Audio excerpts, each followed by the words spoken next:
नमस्कार विद्यार्थियों, मैं दिनेश पारिक स्वागत करता हूं आपका जी के बाई डी के चैनल पर। विद्यार्थियों, हमने अब तक शीत युद्ध के 2 चरण कंप्लीट किए हैं। प्रथम चरण में हम समझ सकते हैं इस बात को कि शुरुआत थी, यानी शीत युद्ध किस प्रकार से शुरू होता है उसके संबंध में ज़्यादातर मामला था। दूसरा चरण जब एंडिंग हुआ था तब तक हम समझ गए थे कि ये शीत युद्ध का चरम बिंदु आ गया। क्यूबा मिसाइल संकट हमने आखिरी में पढ़ा था। उसके बाद जब भी आप एक बात देखेंगे कि शुरुआत होती है, एक हाईएस्ट पे जाने के बाद निश्चित रूप से नीचे की तरफ चलना शुरू होता है। अब चरम बिंदु से नीचे आएंगे और नीचे आएंगे तो क्या आएंगे, तब की बात है कि एक दितांत आएगा। दितांत बोल सकते हैं उसे, यानी कि उस शीत युद्ध के अंदर, यानी 2 देश आपस में या 2 विचारधाराएं आपस के अंदर जो लड़ रही थी, बिना शस्त्र के जो लड़ रही थी, उनमें एक तरह से शिथिलता आई। और वही शिथिलता क्या कहलाई? दितांत कहलाई, यानी तनाव में शैथिल्य कहलाया। उसे हम दितांत के नाम से अंतर्राष्ट्रीय राजनीति में बोलते हैं। और ये तीसरा चरण कब से स्टार्ट था? ये 1963 से लेकर के और 1979 तक के टाइम फ्रेम में चला। अब इसको हम पूरे कंसेप्चुअल रूप में पढ़ना शुरू करेंगे तो आप बहुत ही ध्यान से इसको समझिएगा। सबसे पहले दितांत जो है वो फ्रेंच भाषा का शब्द है। इस बात को आपको ध्यान रखना है कि दितांत किस भाषा का शब्द है। तो फ्रेंच भाषा का शब्द है और इसका मतलब क्या निकलता है? इसका मतलब है तनाव में शिथिलता। 1962 के बाद अमेरिका तथा सोवियत संघ के बीच शीत युद्ध संघर्ष में तनाव शिथिलता को ही दितांत कहा गया। क्लियर है बात? ये बात आप समझ ही चुके हैं कि शीत युद्ध के अंदर जब तनाव की शिथिलता थी उसे ही दितांत कहा गया। और कब हुआ था इस शीत युद्ध के अंदर दितांत? 1962 के बाद। ये बात आपको ध्यान में रखनी है। इसके परिणाम स्वरूप दोनों देश कौन से? अमेरिका और सोवियत संघ, उनके बीच तनावपूर्ण संबंधों में शिथिलता आई तथा इस युग की प्रमुख घटनाएं जो थी वो प्रमुख रूप से ये रही। कहने का मतलब कि दितांत यानी शीत युद्ध के अंदर शिथिलता 1962 के बाद में आई। दितांत फ्रेंच भाषा का शब्द था और इसका पूरा जो सार निकलता है वो ये कि जो शीत युद्ध में 2 देश या 2 विचारधाराएं जो आपस में खिंची हुई थी, तनाव था उनमें थोड़ी सी टेंशन कम हुई, तनाव कम रहा, उसे ही दितांत कहा गया। अब उसमें कौन सी ऐसी घटनाएं थी जिनके कारण से ऐसा हुआ? तो सबसे पहली घटना थी वो थी सीमित परमाणु परीक्षण संधि, PTBT, यानी परमाणु परीक्षणों के ऊपर सीमा लगना। अब निश्चित रूप से जब परमाणु परीक्षणों के ऊपर कंट्रोल लगेगा और तीनों देश, उधर अमेरिका और ब्रिटेन और इधर रूस, ये जब शामिल होकर के और उस परमाणु परीक्षण के ऊपर कमी लाने का प्रयास करेंगे तो स्वाभाविक है कि तनाव में कमी आएगी। तो उसी प्रकार से पहले जो प्रयास था वो ये था सीमित, क्या सीमित? परमाणु परीक्षण संधि। ठीक है, कि परमाणु परीक्षण को सीमित करने की संधि PTBT के नाम से बोला जाती है। ये 1963, यानी निश्चित रूप से हम 62 के बाद की ही बात कर रहे हैं। 25 जुलाई 1963 को ब्रिटेन सहित दोनों देशों ने, ब्रिटेन सहित दोनों देश मतलब एक सोवियत संघ और अमेरिका और ब्रिटेन है ही, तो तीनों ने मिलकर के ब्रिटेन सहित दोनों देश, और उन्होंने मॉस्को में, कहाँ हुई थी ये भी ध्यान रखना है, PTBT कहाँ हुई थी? मॉस्को में। अच्छा, इसमें क्या क्या हुआ, कहाँ कहाँ आपको परमाणु के ऊपर प्रतिबंध लगाया, वहाँ पर आपको सीमित कर दिया गया। एक तो वायुमंडल में, बाह्य अंतरिक्ष में और समुद्र में, वहाँ पर आप क्या नहीं कर सकते? अणु परीक्षण जो है उनके ऊपर प्रतिबंध लगा दिया गया। तो कहने का मतलब इसे सीमित किया गया कि आप बहुत ही कम सीमित एरिया के अंदर क्या कर सकते हैं? परमाणु परीक्षण कर सकते हैं और वो दिखाई देगा, सबके सामने होगा कि आपने कितना परमाणु परीक्षण किया। तो इस प्रकार से इसे सीमित कर दिया गया। किसको? परमाणु परीक्षण को। क्लियर है? और कब की बात है? 1963 को। तारीख पूछ ले, बाय द वे पूछते कम है लेकिन जुलाई ध्यान रख लेना फिर भी। 25 जुलाई काफ़ी है। ठीक, उसके बाद हम देखें तो अगली चीज आती है हॉटलाइन समझौता। अब वो कब हुआ? ये उससे पहले हो गया था, मतलब जब सीमित परमाणु परीक्षण संधि हुई थी उससे पहले, यानी जून में, वो जुलाई में हुआ था, ये जून में हो गया था हॉटलाइन समझौता। क्या था ये? मॉस्को तथा वाशिंगटन अमेरिका, मॉस्को रूस, तो रूस और अमेरिका के बीच हॉटलाइन समझौता हुआ, जिसमें दोनों देशों के मध्य रेडियो और टेलीफोन का सीधा संपर्क स्थापित हुआ कि रेडियो और टेलीफोन पे दोनों आपस में बातचीत कर सकते हैं। अगर कोई शक हो, कोई एक दूसरे के प्रति गलत विचार पैदा हो जाए कि भाई किसी ने गलत किया है या कहीं भी कन्फ्यूजन हो, तो तुरंत रेडियो या फ़ोन के माध्यम से कांटेक्ट करके और क्लियर कर लिया जाए, विषय के अंदर कहीं पर भी गांठ न बनने दी जाए। ये पहली शुरुआत थी हॉटलाइन समझौता। उसके बाद में जुलाई के अंदर पीटीबीटी हुई थी 1963 में ही। अगली बात हम करें तो बात आती है 1968 की, यानी एक शुरुआती स्तर पे आपने क्या किया कि परमाणु परीक्षण पे सीमा लगाई, वो 63 में लगाई, और अब की बार 68 में आपने क्या किया, परमाणु को अप्रसार करना था, यानी परमाणु का प्रसार कम से कम हो। इसके लिए दूसरा प्रयास इन लोगों ने किया। क्या था उसमें, तो अमेरिका, सोवियत संघ तथा ब्रिटेन ने इस संधि के ऊपर हस्ताक्षर किए। पहले वाली संधि पर भी जब सीमित परमाणु परीक्षण की बात की थी तो उस समय भी तीनों देश शामिल थे और अभी भी तीनों देश शामिल है। वो 63 में थी, ये 68 में है, जिसके अनुसार परमाणु अस्त्र संपन्न राष्ट्र परमाणु अस्त्र विहीन राष्ट्रों को, मतलब जिनके पास परमाणु अस्त्र हैं, वो जिन राष्ट्रों के पास परमाणु अस्त्र नहीं है उन्हें अपनी जो टेक्नोलॉजी या परमाणु जितनी भी संपन्नता है वो उपलब्ध नहीं कराएंगे, और तभी तो उसे अप्रसार कहा जाएगा कि उसका परमाणु का क्या नहीं हुआ, प्रसार नहीं हुआ। ठीक, जब सीमित परमाणु परीक्षण संधि की हम बात करते हैं तो खुद के ऊपर सीमा लगाई थी उन लोगों ने कि हम खुद ही जो है कम से कम क्या करेंगे, परमाणु परीक्षण करेंगे, जिसमें समुद्र में नहीं करेंगे, बाह्य वातावरण में नहीं करेंगे, अंतरिक्ष में नहीं करेंगे। ऐसा उन्होंने अपने ऊपर ही प्रतिबंध लगाए थे। लेकिन जब हम बात करते हैं परमाणु प्रसार की, तो इसका मतलब है कि जो टेक्नोलॉजी हमारे पास है वो टेक्नोलॉजी हम दुनिया को नहीं देंगे। अब ये बात कौन कर रहा है, ब्रिटेन, अमेरिका और रूस। ठीक, तो इन्होंने हस्ताक्षर किए जिसमें जिनके अनुसार परमाणु अस्त्र संपन्न राष्ट्र परमाणु अस्त्र विहीन राष्ट्रों को परमाणु अस्त्र प्रदान करने में किसी प्रकार की सहायता नहीं करेंगे। तो इससे क्या होगा, अप्रसार होगा, यानी परमाणु का प्रसार नहीं होगा, परमाणु अस्त्रों का, परमाणु टेक्नोलॉजी जो है उसका प्रसार नहीं होगा। ठीक, उसके बाद बात करते हैं तो फिर बात आती है बर्लिन समझौते की, और बर्लिन समझौता हुआ 1971 में। 60 के पूरे दशक के अंदर परमाणु को लेकर चर्चा रही। 63 के अंदर पहले हॉटलाइन रहा, फिर उसके बाद जून में हॉटलाइन समझौता, जुलाई के अंदर 63 में सीमित परमाणु परीक्षण संधि, उसके बाद 68 के अंदर जो है इन्होंने परमाणु के अप्रसार को लेकर के समझौता किया। फिर 60 के दशक के बाद हम बात आगे बढ़ते हैं तो वो 70 के दशक की शुरुआत होती है, और उसमें 71 की जब हम बात करते हैं 1971 में बर्लिन समझौता होता है। और बर्लिन समझौते में क्या, इसमें अमेरिका, सोवियत संघ, ब्रिटेन, तीन तो थे ही, अब चौथे को शामिल किया उन्होंने, और वो कौन, फ्रांस आदि के मध्य पश्चिमी बर्लिन के बारे में समझौता हुआ, जिसमें अब पश्चिम बर्लिन के लोग पूर्वी बर्लिन जा सकेंगे। मतलब सीधा सा था कि अब एक साथ हो जाएंगे, साथ में हो जाएंगे, एक हो जाएंगे, साथ में हो जाएंगे और एक हो जाएंगे। कौन, बर्लिन। भाई जब जर्मनी की दीवार खींची थी तो दो जर्मनी हो गए थे, पूर्वी और पश्चिमी जर्मनी। अब वो इधर वाले यानी पश्चिम वाले पूर्व की तरफ जा सकेंगे, इसका मतलब साथ में हो जाएंगे और एक हो जाएंगे दोनों। ऐसा प्रयास शुरू हो गया। तो 71 में बर्लिन समझौता हुआ।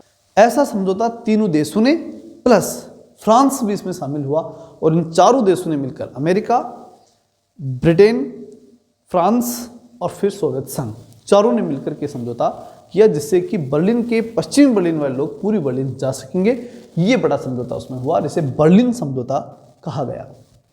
फिर बात आई दो जर्मन राज्यों का सिद्धांत। अब चूंकि जर्मनी तो विभाजित तो था ही, तो दो जर्मनी भी थे, तो फिर उनको राज्य के रूप में उन्हें एक स्टेट मान लिया जाए, ये प्रमुख रूप से विचार सामने आता है। तो ये आता है नवंबर में, और नवंबर में 1972 में, यानी 71 में इन लोगों ने बर्लिन समझौता किया, लोग बाग आने जाने लग गए। तब उसके बाद ये सिद्धांत उन्होंने दिया 72 में। तो नवंबर 72 को पूर्वी जर्मनी तथा पश्चिमी जर्मनी के मध्य समझौता हुआ, जिसमें दोनों जर्मन राज्यों ने एक दूसरे के अस्तित्व को स्वीकार कर लिया। मतलब दो जर्मन राज्य होंगे, इस बात को जर्मनों ने ही, दोनों जो जर्मनी थे उन्होंने स्वीकार कर लिया, पश्चिमी जर्मनी और पूरी जर्मनी, उन दोनों ने स्वीकार कर लिया कि हम अपना अपना अस्तित्व रखेंगे और दोनों स्वतंत्र देश के रूप में काम करेंगे। ये बात इन दोनों के बीच में, समझौता किसके बीच हुआ था, ध्यान रखना, 72 में हुआ समझौता, किसके बीच, पूर्वी जर्मनी और पश्चिमी जर्मनी, इन जर्मनियों के बीच ये समझौता हुआ था। और इस समझौते के तहत न तो अमेरिका बीच में था, न ब्रिटेन था, न सोवियत संघ था, कोई नहीं था, आपस में इन दोनों ने समझौता किया था कि भाई पश्चिमी जर्मनी वाले लोग हैं वो अपना अलग देश मान के चलेंगे और पूर्वी जर्मनी वाले अपना देश मान के चलेंगे और दोनों अपने अपनी स्वायत्त स्वतंत्रता रखते हुए दो जर्मन राज्य बनेंगे और दोनों अपना अपना काम करेंगे। और ये बात, ये बेहतर था उनके लिए, दोनों के लिए बेहतर था, इसलिए सन भी याद रह जाएगी, कौन सी, 72, 1972। ठीक है, नेक्स्ट बात आती है जो छठवा, और ऐसा देखा जाए कि दितांत के रूप में, या ये कह सकता हूं कि शीत युद्ध के अंत के रूप में, एक अंतिम पॉइंट के रूप में ही है, कौन सा, सामरिक अस्त्र परिसीमन वार्ता, यानी साल्ट फर्स्ट, 1972 की बात है, और दूसरा हुआ था साल्ट सेकंड, वो हुआ था 1979 में। तो एक तो वो जो जर्मन राज्यों का सिद्धांत बना था, यानी दो जर्मन राज्य बने थे जो 72 में बने थे, तो वैसा ही 72 काम एक और हुआ, साल्ट फर्स्ट। तो एक तो 72 साल्ट फर्स्ट, वो तो याद रह जाएगा, दूसरा 79, यानी अगर कोई साल्ट को स्वीकार नहीं करेगा तो हम उसके साथ नहीं जाएंगे, तो साथ और नो यानी नहीं, साथ नहीं देंगे अगर कोई साल्ट को स्वीकार नहीं करेगा। अब साल्ट क्या है, साल्ट का मतलब है सामरिक अस्त्र परिसीमन वार्ता। अब सामरिक अस्त्र परिसीमन वार्ता क्या है, तो इस लाइन को पढ़ लीजिए, बहुत ही शॉर्ट शब्दों में मैं लिख के लाया हूं, आसानी से याद रह जाएगा।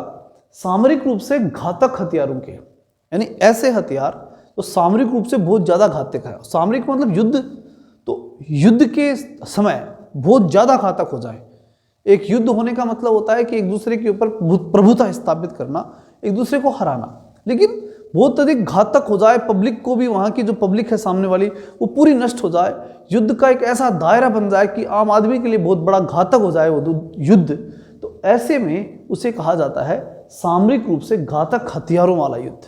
तो इसलिए इन्होंने कहा कि सामरिक रूप से घातक हथियारों के परिसीमन के बारे में, परिसीमन मतलब रोक, ठीक है, उसके बारे में अमेरिका और सोवियत संघ के मध्य साल्ट संधि हुई थी। यानी ये समझिए कि सामरिक रूप से, यानी युद्ध के समय के लिए बहुत घातक जो हथियार हैं उन पर रोक लगे, उनको खत्म किया जाए, इसके लिए दो संधियां हुई थी जिन्हें साल्ट फर्स्ट और साल्ट सेकंड कहा गया था, पहली बार में और फिर दूसरे चरण में। तो दो चरणों में ये खतरनाक जो हथियार, सामरिक रूप से ऐसे अस्त्र जो बहुत ही घातक हों, उनको सीमित करने के लिए वार्ता हुई थी, जो पहली हुई साल्ट फर्स्ट 1972 में और फिर साल्ट सेकंड 1979 में हुई थी। इसकी डिटेल हम आगे भी पढ़ेंगे।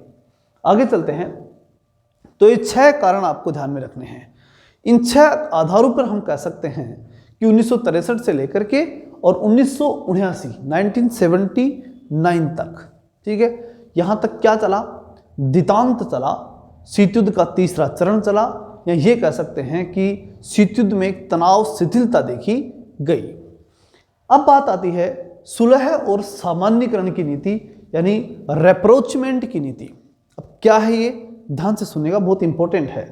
वैसे समझ ही आ गया होगा, सुलह और सामान्यीकरण, सुलह स्थापित करने की नीति, लेकिन इसको एक फैक्चुअल रूप में हम और समझ लेते हैं। 1969 में रिचर्ड निक्सन के अमेरिका के राष्ट्रपति बनने के बाद की बात है ये बात यथार्थवादी ढंग से रेखांकित की जाने लगी कि संघर्ष की जगह सुलह का रास्ता ही दोनों महाशक्तियों के हित में है। ये बात कब ज्यादा समझ में आई अमेरिका के, ये आती है 1969 में रिचर्ड निक्सन जब राष्ट्रपति बने, उस समय उनके दिमाग में आई कि युद्ध से बेस्ट सुलह है। हम सुलह रखेंगे तो दोनों राष्ट्रों के हित में है, दोनों महाशक्तियों के हित में है। तो 1969 के अंदर ये चीज आई थी, कौन सी, सुलह की नीति बोल सकते हैं, सुलह और सामान्यीकरण की नीति हम उसे बोल सकते हैं। तो किसके समय आई थी, निक्सन के समय, कब, 1969 में। फिर राष्ट्रपति निक्सन की सुरक्षा सलाहकार और बाद में विदेश मंत्री भी बनी थी। कौन? Henry Kissinger.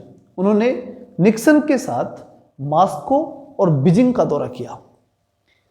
अब मॉस्को बीजिंग दोनों क्षेत्र हम अच्छी तरह समझ सकते हैं कि ये सब सोवियत संघ और अमेरिका के संबंधों को मजबूत बनाने के लिए बड़े शुरू से ही कामयाब रहे। और निश्चित रूप से मॉस्को सोवियत संघ के अंदर एक ऐसा सेंटर था जहां बैठ करके हम आसानी से जो है अमेरिका और सोवियत संघ अपने विचारों को आदान प्रदान करते थे, पहले से करते आ रहे थे। तो इसलिए मॉस्को और बीजिंग का दौरा इन्होंने किया। बीजिंग हम सब जानते हैं चीन में पड़ता है। तथा त्रिकोणीय स्तर पर, त्रिकोणीय स्तर का मतलब क्या हो गया? तीन हो गए, एक अमेरिका हो गया, दूसरा मॉस्को मतलब रूस हो गया, तीसरा बीजिंग यानी चीन हो गया। तो त्रिकोणीय स्तर हो गया और उस पर अमेरिका के राजनीतिक संबंध पुनः परिभाषित किए गए। अमेरिका और सोवियत संघ यानी एक कह सकते हैं कि साम्यवादी राष्ट्रों के साथ अमेरिका के जो रिश्ते थे उन्हें पुनः परिभाषित करने का प्रयास किया गया हेनरी किसिंजर और निक्सन, इन दोनों के द्वारा। निक्सन उस समय राष्ट्रपति थे और विदेश मंत्री और सुरक्षा सलाहकार रही कौन? Henry Kissinger. इन दोनों के सहयोग से ऐसा संभव हो पाया।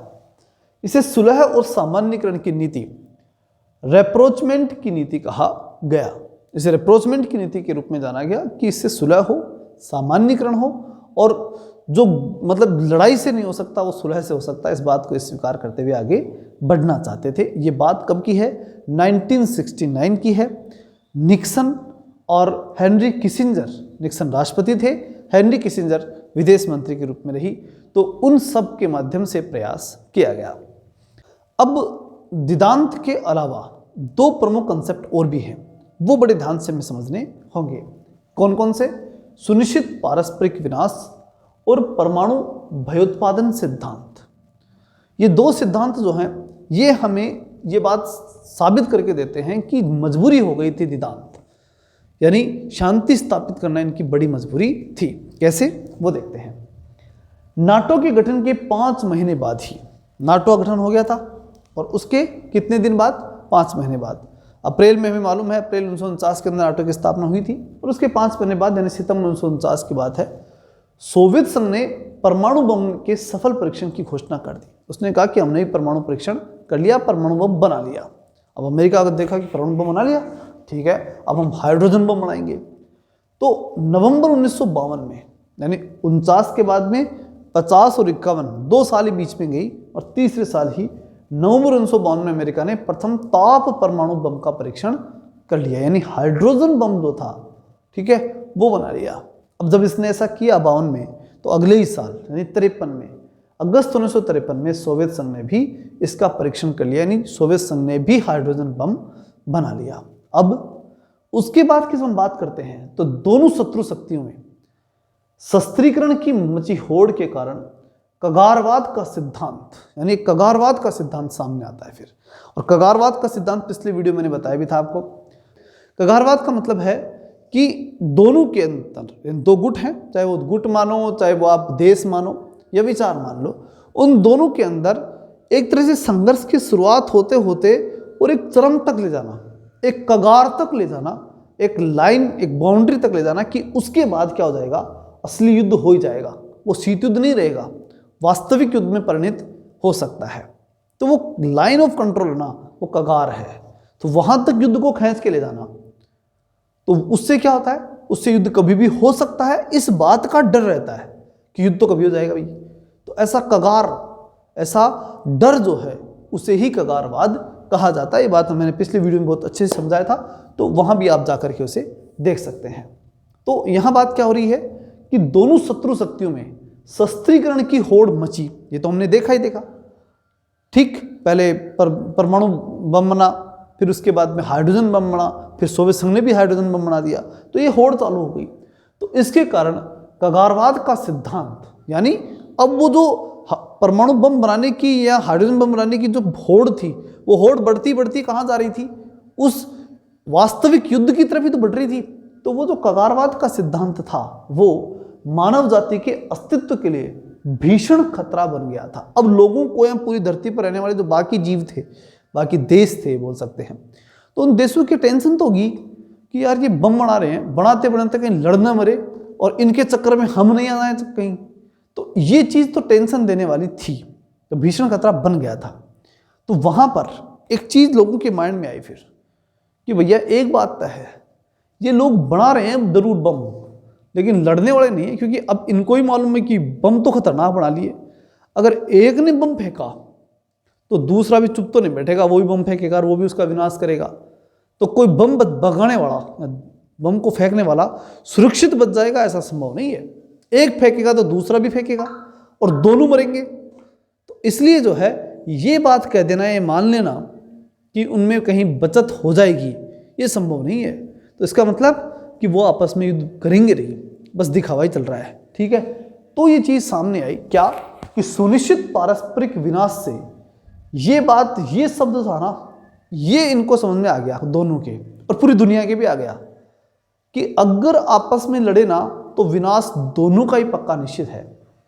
से तात्पर्य था कि इन विनाशकारी शक्तियों से सज्जित देश लड़ाई में नहीं उतरेंगे नहीं दोनों, चाहे कितना ही परमाणु परीक्षण कर लें, क्योंकि उन्हें मालूम था कि यदि वे इन हथियारों के बल पर शत्रु देश को बर्बाद करने में सफल हो गए तो दूसरा पक्ष स्वयं उन्हें भी नष्ट कर देगा, छोड़ेगा थोड़ी, अगला भी फिर बम लगाएगा। ये तो पक्की बात है। ये दिखाई देना लग गया और ये स्पष्ट हो गया कि ये परमाणु परीक्षण भले ही कर लें, ये हाइड्रोजन बम बना ले चल चाहे कितना ही, लेकिन फेंकेंगे किसी के ऊपर नहीं है, क्योंकि इन्हें मालूम है कि फेंक दिया तो सुनिश्चित विनाश अपना भी है। तो सुनिश्चित विनाश का सिद्धांत इसे कहा गया। फिर दूसरा, परमाणु भयोत्पादन का सिद्धांत। ये वही बात है, दूसरे शब्दों में इसे हम कह सकते हैं बस। इसका अर्थ है कि परमाणु हथियारों से लैस होने के कारण कोई दूसरा देश भय के कारण उस पर आक्रमण करने की हिम्मत नहीं करेगा। वही बात है, ठीक है, कि परमाणु बम वाला जो संपन्न राष्ट्र है वो दूसरे पे बम नहीं फेंकेगा, क्योंकि उसे भी डर है कि अगर मैंने फेंक दिया तो सामने वाला फेंकेगा। तो भारत और पाकिस्तान काफ़ी कट्टर हो सकते हैं, भारत चीन आपस में काफ़ी लड़ने वाले हो सकते हैं, लेकिन कभी बम नहीं फेंकेंगे। क्यों? मालूम है कि भाई उसके पास भी तो है वीर। जैसे मोदी जी कहते हैं कि हमने कौन से दीपावली के ऊपर जो है कुड़के करने के लिए रख रखे हैं यहाँ पर, तो बात वही है। तो इंपॉर्टेंट बात है कि दो देश जिनके पास परमाणु हथियार हैं वो एक दूसरे पे कभी भी अटैक नहीं करेंगे। इसे कहा जाता है परमाणु भयोत्पादन सिद्धांत। अब इससे पैदा क्या होता है? अब इससे पैदा होता है पारस्परिक अपरोध, यानी एक दूसरे पर कंट्रोल। ठीक, दोनों के पास बम है तो दोनों ही नहीं फेंकेंगे। एक के पास होता और एक के पास नहीं होता तब हमेशा डर रहता, लेकिन अब दोनों के पास है तो बैलेंस ऑफ पावर हो गया। तो पारस्परिक अपरोध है कि स्थिति ने युद्ध को नहीं होने दिया, लेकिन यह स्थिति पारस्परिक प्रतिद्वंदिता को नहीं रोक पाई।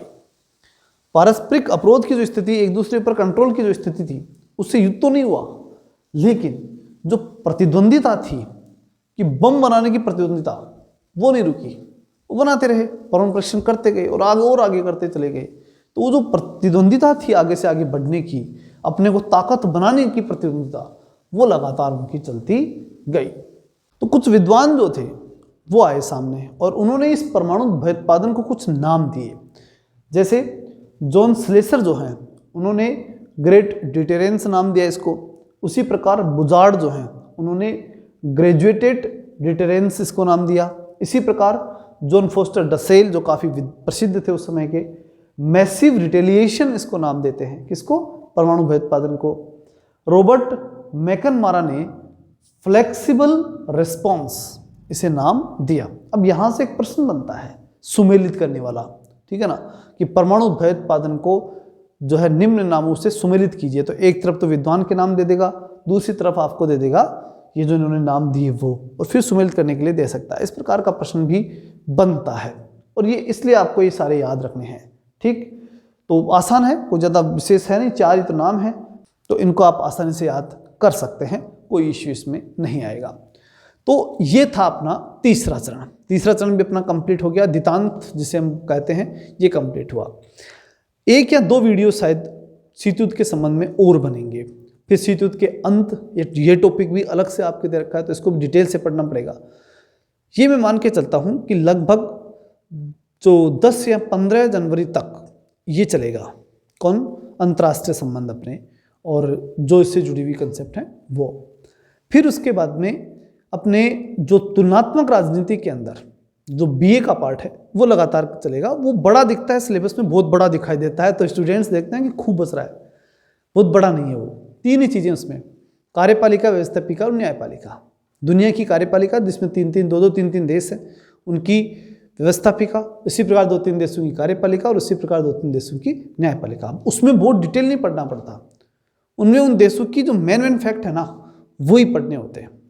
वहाँ हमें बहुत गहराई से नहीं पढ़ना होता, और न तो गहराई से वहाँ से क्वेश्चन आएंगे, और नहीं अगर वहाँ से बहुत गहराई से पूछ भी लिया तो फिर कोई कर पाएगा, क्योंकि फिर तो आप फंस जाओगे उसमें कि मानो हम भारत के संविधान को याद नहीं कर पाते एक व्यक्ति, तो आप वहाँ सोचिए कि 4-4, 5-5 देशों का पूरा संविधान हम पढ़ पाएंगे, ऐसा नहीं है।